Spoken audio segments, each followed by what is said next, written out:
Welcome to Specific Love. Today I'm going to show you how I built this awesomely simple air filtration system that will do great at removing dust from your workshop or your garage. Let's begin. Now if you ask about any woodworker, what is one of the major issues you have in your shop? That would be dust collection. Dust gets everywhere. It's in the air when especially if you're using a table saw or miter saw, which are really hard. Even with a good dust collection system, it's very hard to even get it to collect even most of the dust. Now I've used a simple floor fan, then I've tried to have just a basic filter on to see if that would help, and it just crap gets stuck all in this filter, and I don't believe the fan is working at top efficiency. So to try to help solve that problem, I found this huge 4x filter, which should give a lot more surface area and a lot more ability for this simple little fan to pull it through. Hopefully, in a sense, cleaning out a lot more of the air and getting rid of a lot of that dust. Now to do that, I'm going to build a box around this filter and this fan to try and house everything just in one tight area. So I first started ripping some 2x4s down into some 1.5-inch strips. This will allow the frame to be strong and relatively light. Plus, I can keep the wood needed to a minimum. And if you look here, you should also be able to see all of the dust floating in the air just from cutting a simple board. And that is why this filter will be handy. I then measured the fan and filter and cut the wood into the needed lengths. A quick test fit showed that the cuts were acceptable, and since this was just a shop-only project, I just simply added some screws without concern for beauty. Now I did drill pilot holes for all of the screws to help avoid splitting, which can be common in pine lumber. I then completed a second frame for the other side. To connect the frames, I added 2 more wood strips to the bottom and 2 to the top. These are moved inward about 3 inches on each side to help avoid hitting the screws holding the frame. Now when I was using this table saw, I actually had a couple of real dangerous issues happen, and I wanted to show you so you can be careful and be aware of this.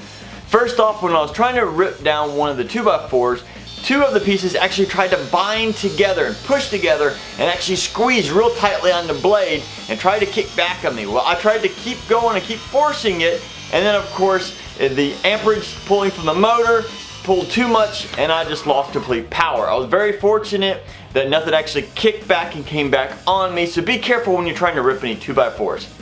Also, when I was trying to rip down a secondary piece, I actually had a piece of the 2x4 break off right at a knot and slide down right beside the blade.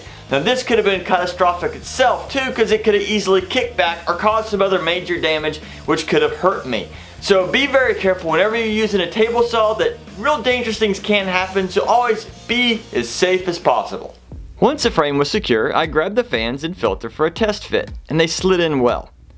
Now to give the structure more strength and keep the fan and filter from falling out, it needed a floor and back wall. I fortunately had some leftover plywood from the doghouse I built in my last video. If you have not seen that funny video, I will put a link in the description. I then cut out the floor and secured it in place with a few screws. At this point, I decided to add a ceiling before adding the backboard. Besides extra strength, this ceiling will add an additional storage area to the top of the fan. So I cut down some more plywood and attached the top and the back with several more screws. Now to keep the fan and filter from falling out of the sides of the frame during transport or getting bumped, I added a sidebar on both sides. These did not have to be super strong, but I had some leftover strips and they worked well. I then took the frame outside for a quick coating of paint. And then when my wife got home and looked at it, she gave me one of those looks. You know those looks that, well, she doesn't agree, but she doesn't want to tell you you're wrong? Yeah, one of those. So I asked, well, what color would you paint it? And she said, how about brown? Okay, so I decided to take it out and color it brown.